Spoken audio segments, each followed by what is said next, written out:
Kisruh antara Gubernur DKI Jakarta Basuki Cahayapurnama alias Ahok dengan DPRD hingga kini tak juga mencapai titik temu, meski mediasi oleh Kementerian Dalam Negeri telah dilakukan. Bahkan penggunaan hak angket menjadi pilihan jitu DPRD dalam menjawab polemik dana siluman APBD 2015 sebesar 12,1 triliun rupiah yang disebut-sebut proyek titipan politisi Kebon Sirih. Kan kita udah buka nih. Tinggal tanya aja warga DKI, Anda mau nggak menerima 12,1 T beli UPS yang nggak masuk akal. Dan UPS pun Polda Metro dan menyatakan itu ada temuan korupsi. Ini kan sebuah strategi yang kita tempuh.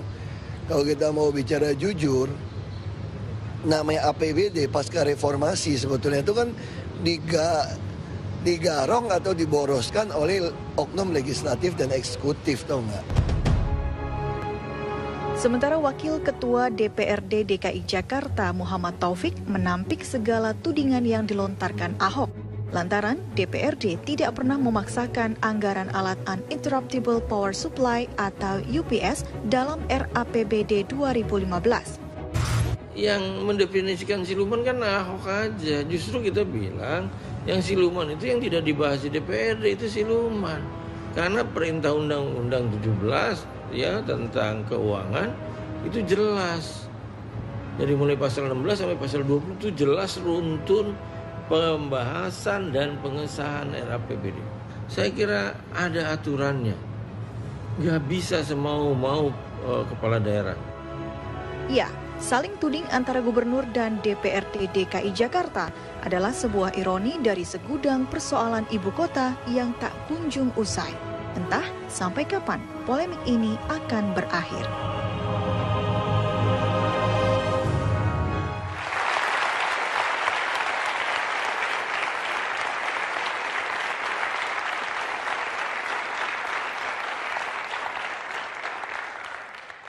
Selamat malam mirsa, jadi yang namanya siluman ini dalam 1 bulan terakhir jadi perbincangan hangat, langsung naik daun setelah adanya anggaran APBD yang diduga siluman dan juga adanya dana 12 triliun,1 rupiah yang diduga siluman juga. Nah ini akhirnya pun memicu perseteruan antara DPRD dengan Gubernur DKI Jakarta Ahok. Lalu siapa sebenarnya yang siluman? Dana yang mana sebenarnya siluman? Dan APBD yang mana yang sebenarnya siluman? Malam ini kita akan membahasnya di debat bersama sejumlah narasumber yang sudah hadir bersama saya. Saya mau ke Bang Anton. Anda ini kan bukan politisi ya, orang awam, sahabat Ahok katanya, tapi mengikuti perkembangan yang terjadi melalui media. Kalau Anda melihat siapa yang sebenarnya siluman di sini? Saya memang bukan politisi, tapi kehidupan kita kan semua mengikuti kebijakan politik. Kita harus paham. Itu loh.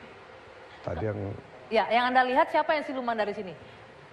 Dari APBD-nya kah yang siluman atau bahkan DPR-nya kah yang memasukkan dana siluman di sana?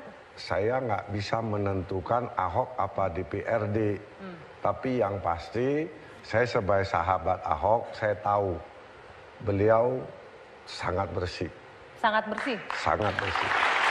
Artinya, Mas Syarif, Ahok sangat bersih. Artinya yang berseteru sekarang yang nggak bersih nih, DPRD dong kalau gitu yang nggak bersih. Itu kan juga diakui oleh Ahok bahwa dia bersih. Menurut saya itu klaim. Yang bisa membuktikan bersih atau tidak adalah aparat penegak hukum. Saya kira itu klaim. Nanti kita buktikan ke depan bagaimana perjalanan Ahok itu. Saya kira itu baru klaim. Dan saya menyarankan ya jangan klaim-klaim bersih gitulah. Biasa Ahok aja jalannya tugas-tugas sebagai gubernur gitu. Jalannya aja tugas sebagai gubernur. Yang pasti saya selalu bertanya kenapa orang rebut jadi wakil rakyat DPRD kalau tidak ada duit di situ impossible lah. Maksudnya DPRD cari duit di situ. DPRD cari duit. Di situ DPRD mencari duit. Ya ini sebetulnya saya tidak komentari itu dia. Kalau Pak Anton mengatakan itu cari duit, enggak juga. Seperti saya misalnya, tidak seperti itu. Anda jangan klaim dia seperti itu, Anda jadi anggota DPRD kan keluar duit. Enggak banyak. Enggak, kenapa enggak sedekah aja? Loh, itu pahalanya jelas loh. Itu perjuangan Pak. Kalau sedekah itu urusan privasi. Bagaimana hubungan dengan Tuhan. Ini ingin memperjuangkan ide-ide besar, gagasan-gagasan besar. Bagaimana masyarakat bisa sejahtera. Tapi yang melalui partai politik. Yang kita tunggu nanti pemeriksaan di Polda Metro. Oke, Bang Anton tadi katanya Anda DPRD keluar duit banyak. Maksudnya apa? Sekarang untuk saatnya cari duit lagi gitu mengembalikan. Saya ini bukan politisi, tapi saya jurkam, saya tahu. Yang pasti modal pertama duit. Yang kedua praktek ya munafik. Yang ketiga karakter bajingan. Tapi nggak tentu semua ya. Fakta seperti lebih banyak. Itu lumayan serius tudingannya, bajingan pada segala siapa, di Pak DPRD. Anton? Saya kan nggak katakan Anda. Itu kan, bukan untuk saya kan? Ya Anda sendiri yang urusan Anda dengan Tuhan. Nah, bukan saya saya bicara kan? fakta di lapangan seperti itu.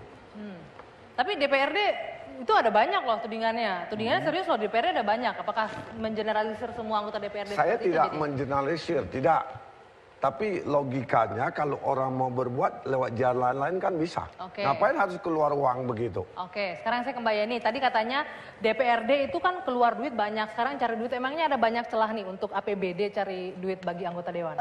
Sebenarnya kalau di dalam proses pembahasan APBD, terutama modus atau praktek di dalam proses-proses rancangan peraturan daerah untuk APBD itu sebenarnya celah yang cukup baik untuk bisa diselipin sebenarnya program-program baru.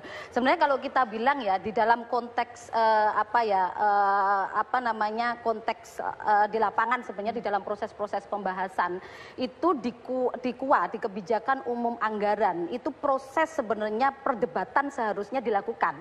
Tidak terjadi pada saat ranperda. Lah ranperda itu sebenarnya teman-teman di wilayah baik eksekutif maupun legislatif itu hanya menjalankan wilayah untuk membahas dan menyetujui, tetapi tidak diberikan wilayah untuk menitipkan program dan proyek. Jadi maksud karena sudah ada di kebijakan umum anggaran yang sudah disepakati oleh eksekutif dan DPR legislatif. menitipkan anggaran dan juga proyek tadi katanya. Jadi kesempatannya di sana sekarang DPRD maksudnya. Itu kan belum terbukti. Coba buktikan. Yang kita jalani adalah perintah undang-undang. Saya berani memastikan tidak hanya anggota DPRD aja. Coba lihat, masih ada oknum di DKI, SKPD, SKPD. Proses pembahasan itu Mbak Yeni, itu kita ngikutin aturan yang ada, ya kan? Pembahasan di raker komisi terbuka, tidak ada yang ditutupi. Direkam semua loh. Nah begini, di mana masalahnya? Dalam aturan ya, di dalam aturan Undang-Undang MD 3 nomor 17 tahun 2014, kemudian ada Undang-Undang Pemda nomor 23 tahun 2014, kemudian ada Tatip DPRD DKI Jakarta tahun 2011 untuk kewenangan anggota DPRD hanya di wilayah membahas dan menyetujui, tidak menitipkan tadi. Tidak menitipkan. Karena apa? Wilayah untuk mengusulkan program itu selesai di kebijakan umum anggaran. Pertanyaannya, jika ada titip-titipan program dan proyek itu yang dianggap adalah prioritas program yang melenceng dari kebijakan umum anggaran. Mas Syarif, emangnya ada menitipkan proyek kemarin DPRD? Ini aneh nih. Bagaimana mungkin bisa menitipkan proyek? Bagaimana mungkin caranya bagaimana? Coba buktikan di mana caranya. Yang saya ketahui adalah bahwa SKPD rapat bersama kita, kemudian kita kritisi, kemudian kita bahas dan disetujui, kirimkan ke Mendagri. Mana yang titipan itu? Saya mungkin bisa jawab. Kalau soal ini nggak ada dibilang dibuktikan. Mana koruptor yang bisa kita lihat? Nggak bisa. Paling sepakat penekanan udah main mata nanti di luar selesai. Jadi dua-duanya dong yang bermain. Oke, terus. Kalau bicara gini, bicara soal maling-memaling, saya ini jagoannya. Nah,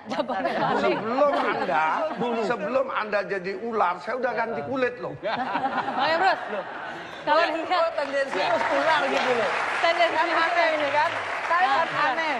Tapi sebenarnya seperti ini, Fitra kan tidak hanya mengamati atau mengawal APBD DKI Jakarta, tetapi hampir seluruh kabupaten kota praktek ataupun modus seperti ini sudah terjadi di kabupaten maupun di tingkatan provinsi. Bahwa terjadi transaksional antara eksekutif dan legislatif itu sebenarnya adalah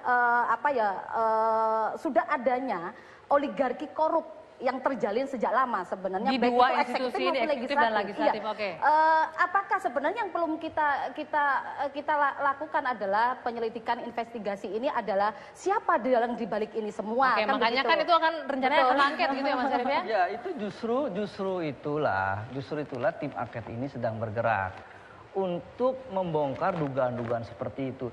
Baru berjalan 2 minggu sudah ketahuan, ya kan? Apa nih yang ketahuan? Siapa yang Hari ketahuan? ini Ahok mengatakan kesalahan tidak sepenuhnya DPRD, ternyata SKPD juga. SKPD bosnya siapa?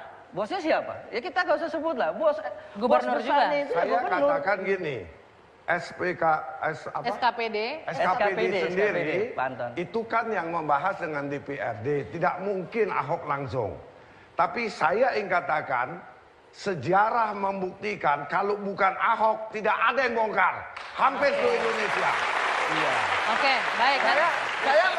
Bentar. Saya mengapresiasi statement Pak Anton. Anda bisa buktikan kabupaten mana, gubernur mana yang berani bongkar. Kecuali Ahok. Iya, Ahok ada kepentingan. Kepentingan Apa apa? kepentingannya? Kepentingan membangun negara bangsa ini. Nonsen. Ingin sejahtera Apa? rakyat. Oke. Nonsen. Mas Syarif, apa kepentingan Ahok? Nanti kita lanjutkan usai jeda di debat sesaat lagi.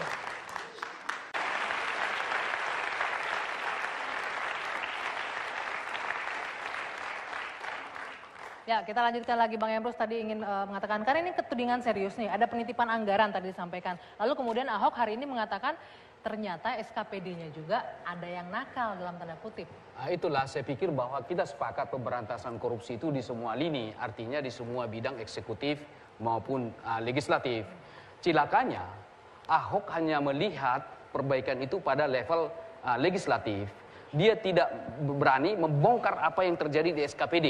Contoh kita lihat Dinas Perhubungan yang kemarin, Pak Udar. Ada kasus pada saat itu Jokowi sebagai gubernur kita. Artinya apa yang mau saya katakan bahwa idealnya kalau kita ingin membersihkan korupsi itu atau sesuatu yang baik, yang jelek itu harus dari dalam dulu lah. Rumah kita sendiri dulu kita perbaiki. Karena apa? Suatu contoh, misalnya di dinas-dinas, ya SKPD dan lain-lain sebagainya. Bagaimana inspektorat datang ke suatu kegiatan atau pemerintahan di tingkat-tingkat kelurahan misalnya. Ada apa di sana? Nah, idealnya Ahok membongkar ini dulu sehingga bersih dulu rumahnya. Kemudian saudara saya dari Fitra tadi mengatakan bahwa ini kebiasaan dan lain-lain. Artinya itu adalah opini yang common sense. Karena persoalan kalau misalnya soal korupsi, persoalan anggaran sudah bicara soal kuantitatif. Jadi tidak boleh kita pada level konseptual lagi. Di sana ada penyimpangan. Ya kan? Karena persoalan ini penyimpangan angka. Oke, beranikah saudara dari Fitra menunjukkan ini angka penyimpangan yang dilakukan? Nah, kalau itu kita setuju. Tapi kalau kita daripada level konsep kita berdebat semacam ini, bisa menyesatkan opini publik. Baik, siap. Mbak Yani, gimana? Begini. Bisa membongkar nggak di mana? Saya menjawab begini ya, merespon dari Bapak tadi. Yang pertama, apa inisiatif sebenarnya, inovasi dari Pemprov sebenarnya cukup diapresiasi di dalam memutus mata rantai begal anggaran, mafia anggaran, atau bolehlah dikatakan penghijauan begitu dengan adanya e-budgeting. E-budgeting ini sebenarnya bentuk dari akuntabilitas publik terhadap pengelolaan APBD untuk bisa dikawal sebenarnya sejauh mana usulan-usulan inisiatif dari Pemprov itu dibahas sampai sejauh mana. Nah, itu yang pertama. Yang kedua ya merespon yang kedua tadi bahwa ini masih menjadi wacana menjadi sebuah opini saja. Ini menurut penelitian kita bahwa kenapa titip-titipan proyek dan program itu selalu berada di ranah rancangan perda, tidak selalu berdebat pada kebijakan umum anggaran. Seharusnya itu dilakukan jauh-jauh hari pada saat DPRD melakukan rises kemudian memasukkan pada proses-proses kebijakan umum anggaran. Tidak dilakukan di dalam rancangan perda, karena rancangan perda wilayahnya tidak menitipkan menyebut program. e-budgeting, Begitu. tunjukkan dasar hukum penggunaan e-budgeting. Undang-undang apa? Peraturan apa, pasal berapa, berapa. E-budgeting ini yang sedang kami persoalkan. Bukan persoalan titik dan tidak, tetapi yang menjadi titik kritis kita seperti ini. Yang menjadi coba titik tunjukkan pasalnya. Ya, coba saya respon. yang menjadi titik kritis kita seperti ini. Ada yang dianggap oleh kawan-kawan DPRD bahwa e-budgeting itu tidak ada payung hukumnya. Itu kita anggap fatal, itu kesalahan. Karena di dalam Undang-Undang 23 tahun 2014 di pasal 391 ayat 1 dan ayat 2 mengatakan adalah sistem informasi pembangunan daerah dan sistem pengelolaan keuangan daerah. Sedangkan sistem pengelolaan informasi daerah itu adalah sistem informasi yang dikelola oleh daerah. Di pasal 394 sistem informasi itu harus diinformasikan. Ada di dalam undang-undang pemerintahan daerah. Menggunakan istilah e-budgeting kan?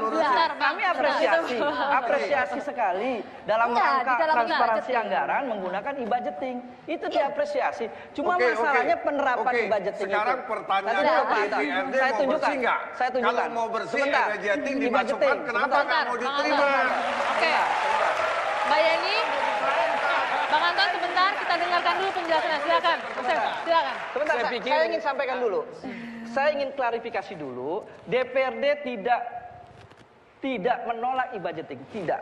Haji Lulung katakan kita nggak mau terima. Bukan, salah tangkap. Itu sudah diajukan.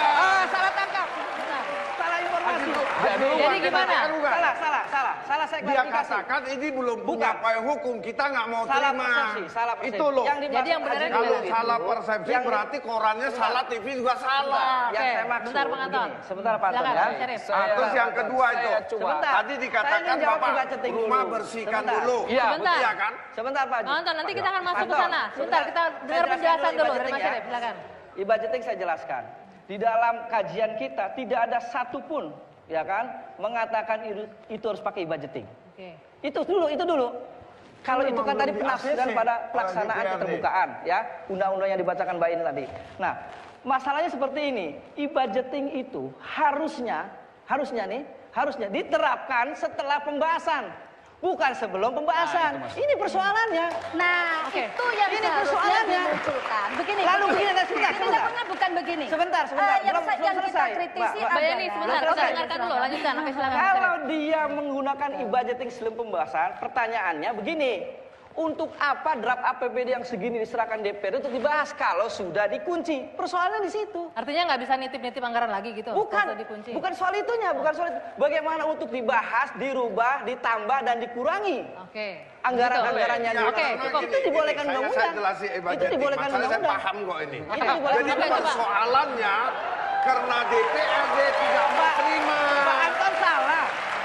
Iya kan, karena nggak terima lah, sebendal begitu terima. Salah tangkap. Yang dimaksud e-budgeting oleh kita adalah Pak Sekda sudah mengatakan kami mengirimkan draft APBD ke Mendagri adalah hasil print out e-budgeting, bukan hasil pembahasan. Itu persoalannya, itu bukan yang menjadi permasalahan. Kenapa yang hasil pembahasan tidak diserahkan ke Mendagri? Karena e-budgeting ini sudah dibahas di gubernur sana, tinggal dorong, tapi mereka nggak mau terima. Tapi kan pembahasan harus DPRD terlibat juga. Iya, artinya udah didorong. Kata Haji Lulung nggak mau, ini belum ada bukan nggak mau. Salah, Pak Anton ini salah. Bukan nggak mau, kita ingin menerapkan. Nggak mau terima, dibahas. Tidak. Kita ingin mau e-budgeting yang sesuai dengan undang-undang. Artinya apa? Setelah dibahas dikunci. Artinya justru dibahas itulah dibicara undang-undangnya. Bentar. Kita mau minta pendapat dari Bang Rizal. Bagaimana kalau Anda melihatnya kondisi seperti ini? Yang jelas perdebatan ini apapun antara Pak Anton Medan dengan Pak Syarif, menurut saya yang menarik adalah perkelahian ini jelas menguras energi, satu. Tapi yang kedua, ada mudaratnya menurut saya, ada manfaatnya. Manfaatnya apa? Nggak pernah dalam sejarah rakyat, terutama masyarakat Jakarta, itu melototin RAPBD Jakarta secara serius. Saya belajar sejarah, nggak pernah. Ini menurut saya berkahnya Ahok. Tapi menurut saya ada masalahnya juga buat Ahok. Apa itu? Karena energinya habis hanya untuk berkelahi persoalan ini doang. Padahal ada persoalan-persoalan besar. Ada persoalan-persoalan besar Jakarta yang mesti dihadepin. Energinya habis untuk perang emosi di seputar RAPBD. Oke, RAPBD ini penting menurut saya. Tapi pertanyaannya adalah kalau RAPBD ini sudah sesuai dengan yang dianggap Ahok atau Pak Anton Medan, manusia paling bersih si Ahok itu. Bersih ya Pak, bersih ya, sesuai dengan harapan Ahok. Apakah Ahok punya konsep untuk menjawab persoalan-persoalan Jakarta yang sudah akut? Misal banjir, ya. Apa jawaban Pak Ahok persoalan banjir? Ada dong yang lebih serius dari persoalan banjir, masa pompa yang nggak dialiri listrik? Ada gak? Berapa persen dana untuk penanggulangan banjir? Kalau dalam era APBN itu cuma 0,8%, ya di dalam era APBD Jakarta itu berapa persen? Mana lebih besar dengan anggaran beli sendok yang tinggal lusin 8 juta? Nah ini kan mana lebih penting alokasi dananya daripada beli alat fitness untuk anak SMA? Mana lebih besar alokasinya daripada untuk beli meja pingpong 20 juta? Baik, nanti kita akan kembali untuk itu. Yang jelas kalau memang Ahok bersih, kemudian penerapannya seperti apa itu yang dipertanyakan. Kita akan lanjutkan nanti usai jeda, saat lagi di debat. Tetap bersama kami. Saling lapor rancangan anggaran pendapatan dan belanja daerah DKI Jakarta antara Gubernur DKI Jakarta Basuki Cahayapurnama alias Ahok dengan DPRD masih menjadi polemik. Lihat saja yang dilakukan Ahok dengan melaporkan dugaan praktik korupsi dalam dana APBD 2015 untuk pengadaan alat Uninterruptible Power Supply atau UPS oleh anggota DPRD DKI Jakarta ke Komisi Pemberantasan Korupsi dan Kejaksaan Agung. Tak rela pihaknya disebut-sebut memaksakan anggaran 12,1 triliun rupiah, DPRD mengambil langkah hukum dengan melaporkan Ahok atas dugaan fitnah dan pencemaran nama baik ke Mabes Polri. Bahkan DPRD sempat mempertanyakan keaslian RAPBD 2015 yang diberikan pemerintah DKI Jakarta kepada Kementerian Dalam Negeri beberapa waktu lalu. Kini publik menanti titik temu yang dapat menjadi solusi dan bukan mencari siapa yang layak masuk bui.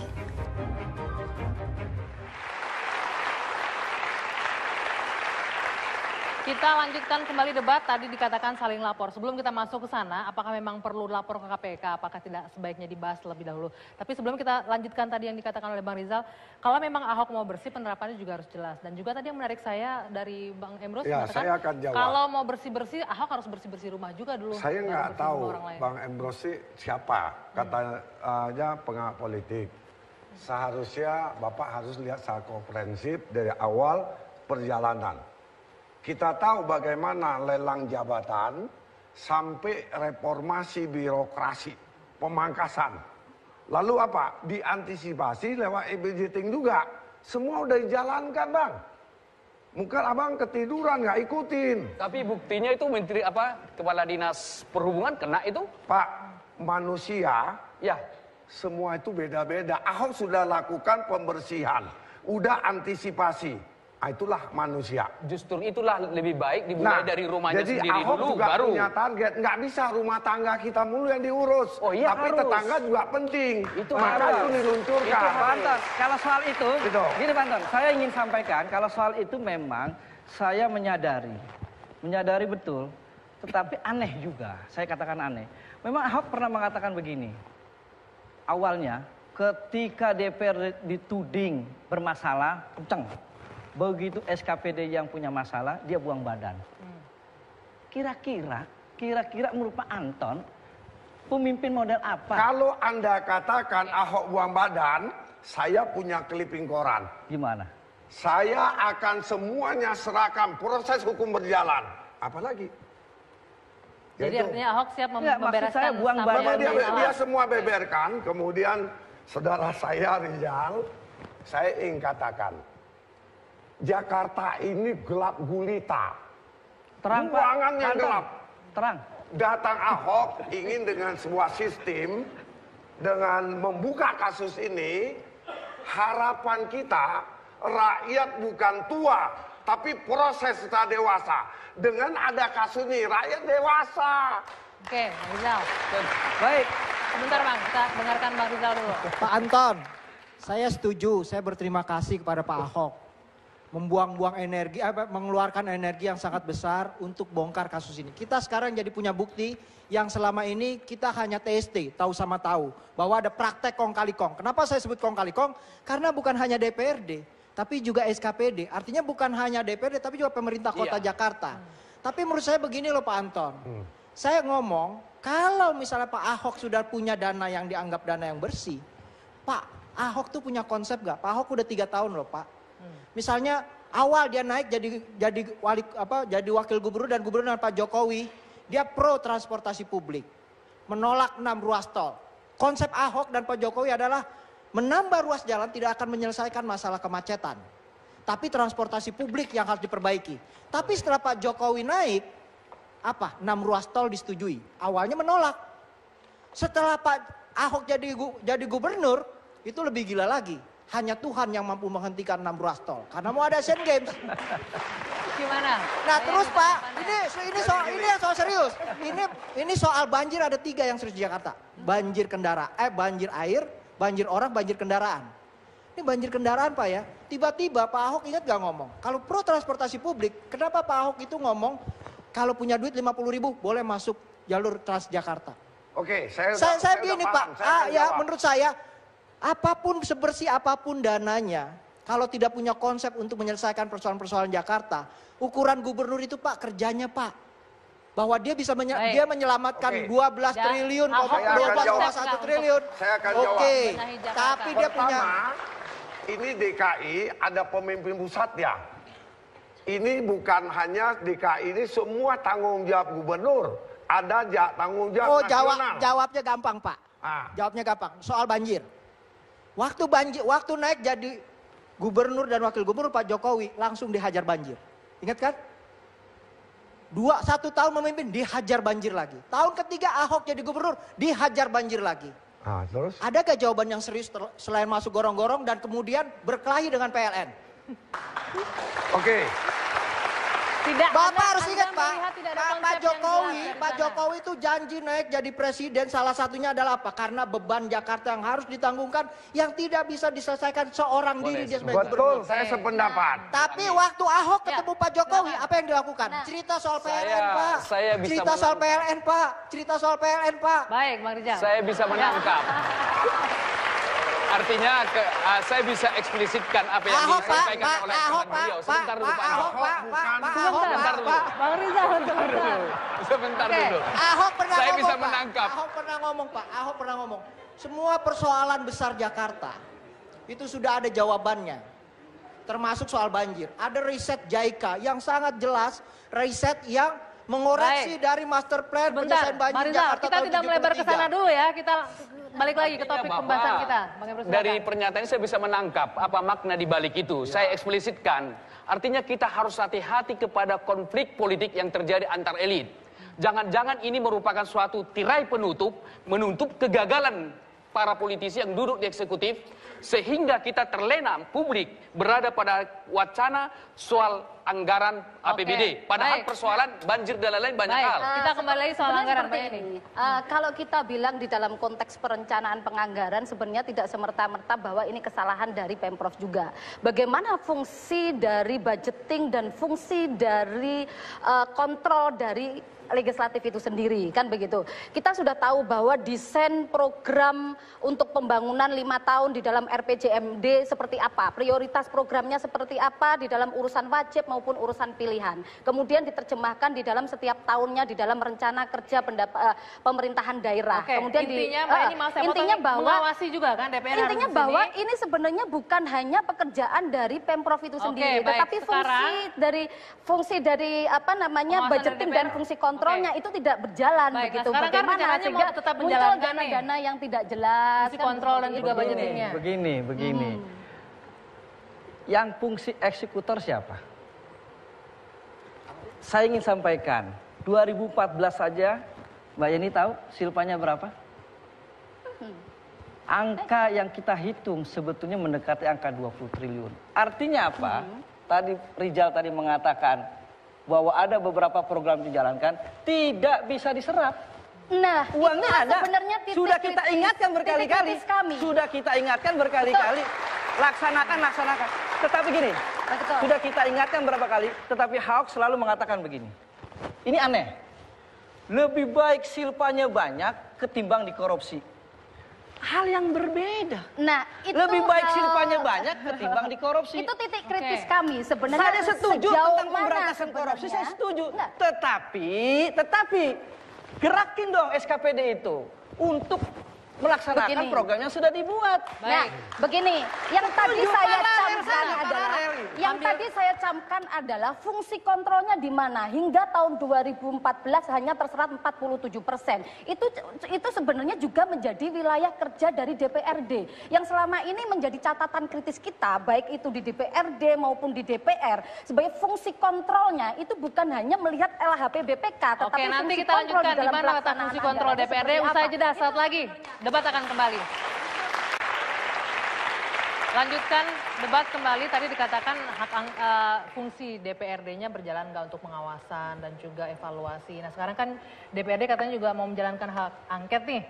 Tapi ada beberapa partai politik yang sudah menarik dukungan untuk menjalankan hak angket. Masih akan berlanjut? Masih berlanjut dan itu tetap solid ya.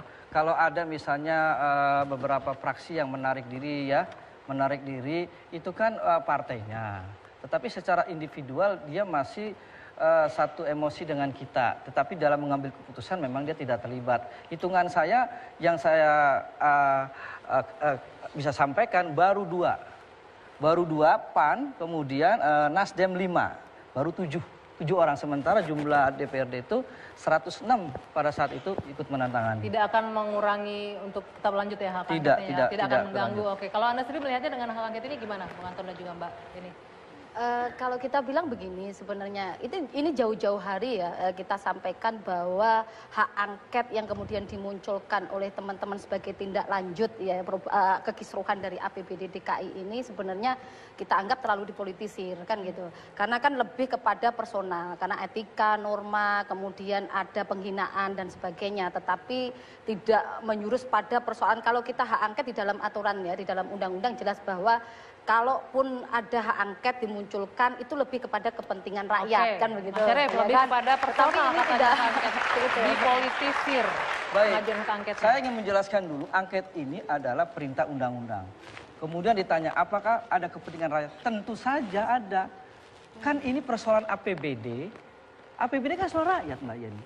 Iya betul. Iya, rakyat yang akan menikmati APBD di tahun 2015. Ketika Ahok mengajukan APBD yang bukan dibahas, APBD kan kepentingan masyarakat. Nah, yang kita sampaikan begini, apakah APBD DKI ini dianggap bahwa hak angket itu muncul bahwa kebijakan-kebijakan yang dilahirkan oleh Pemprov itu merugikan rakyat. Itu yang harus dilakukan penyelidikan lebih dalam. Sedangkan temuan kita tahu bahwa muncul angka 12,1 triliun yang itu tidak bersentuhan dengan kepentingan rakyat. Itu dulu yang sebenarnya kita beresin, ya kan? Hak angket yang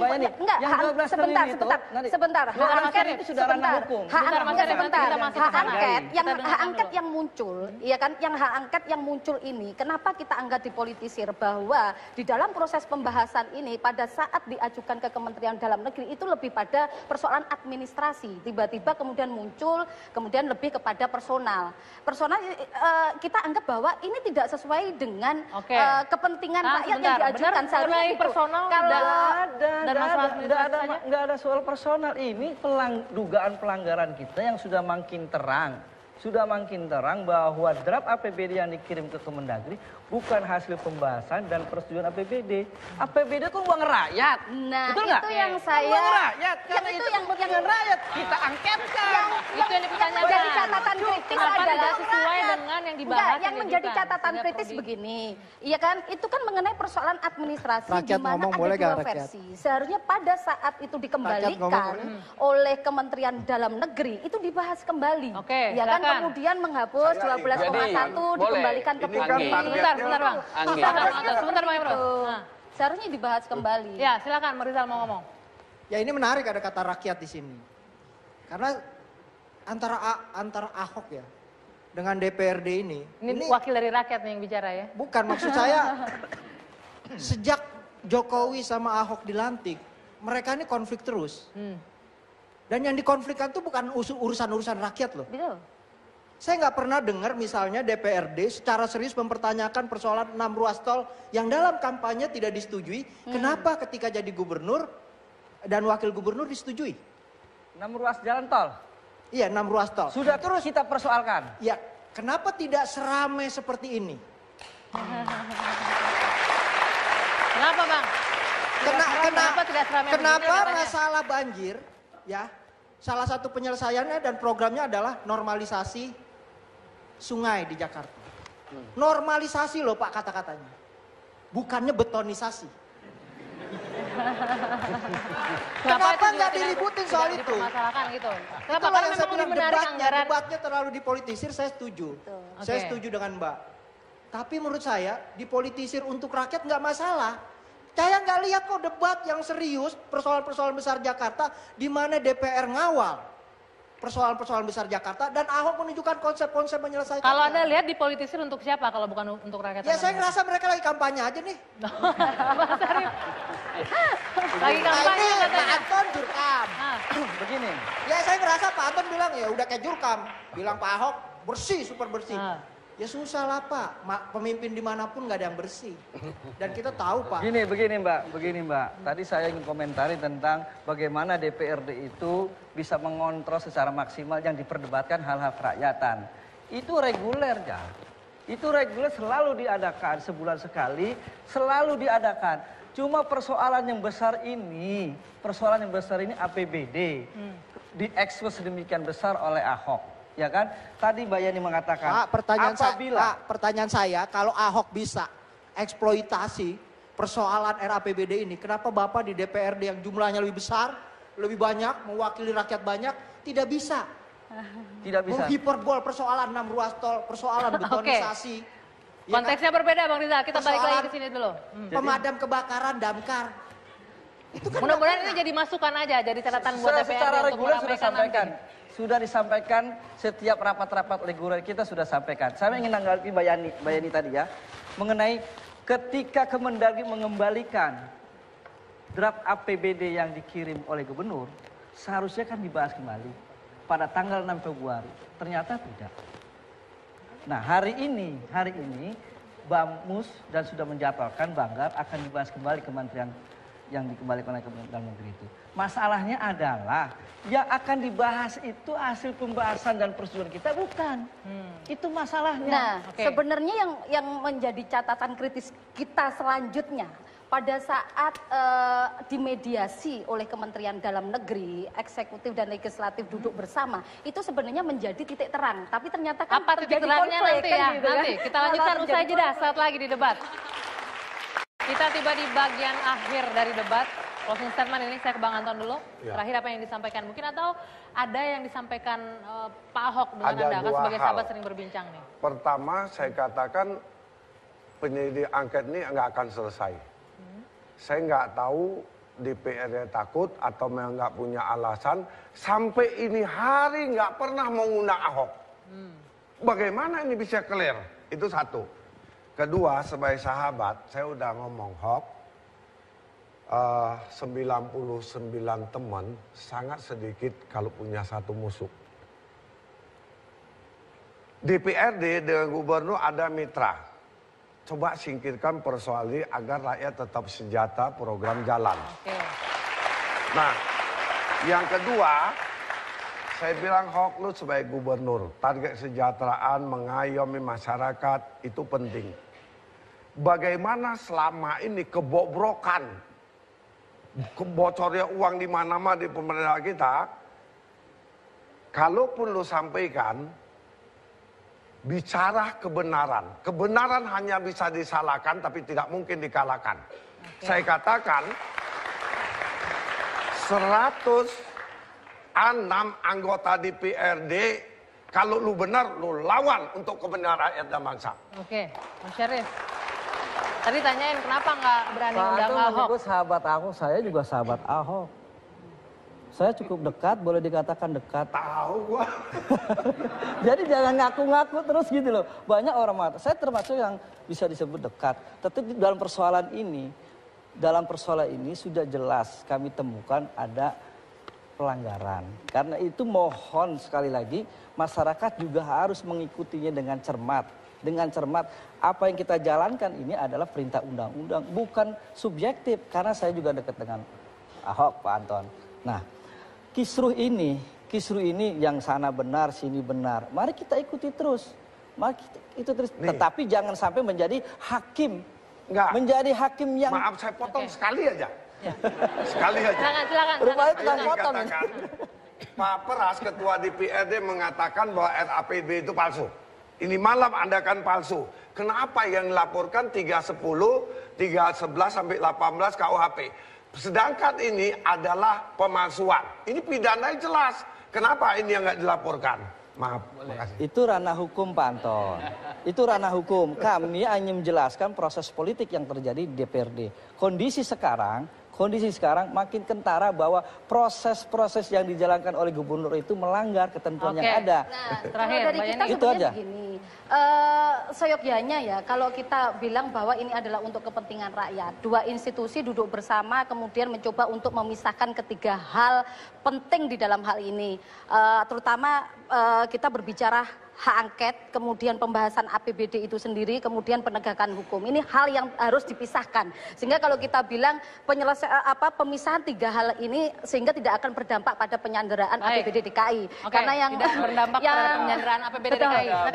Singkat, yang perlu saya tanggapi pertama tentang dari Yeni dulu ya. Bahwa dibilang catatan kritis. Catatan kritis itu harus dua sisi, jangan hanya satu sisi. Misalnya Anda tidak mengemukakan bagaimana 12 triliun itu dibongkar. Artinya hanya dikatakan ada siluman 12 triliun, tapi tidak dibuat secara rinci prosesnya. Itu satu. Yang kedua adalah saya tanggapi adalah persoalan angket ini. Kalaupun ini dilakukan, saya kira lebih baik dibuka ke publik. Ketika proses angket ini, DPR maupun Ahok sama-sama terbuka ke publik, publik menjadi hakimnya. Baik, intinya transparansi Yang terakhir adalah persoalan kemarin itu yang kita sebut mediasi. Ada kesalahan Ahok yang mutlak. Ketika dia di depan, dia menunjuk orang yang lebih tua dari dia. Itu tidak educate. Dan tidak mendidik masyarakat. Itu harus dirubah oleh Ahok. Intinya kita semua ingin yang terbaik untuk masyarakat DKI Jakarta khususnya, sehingga pembahasannya juga harus transparan. Demikian perdebatan malam hari ini. Saya Dwi Anggia, selamat malam, sampai jumpa. Bang Rizal, terima kasih.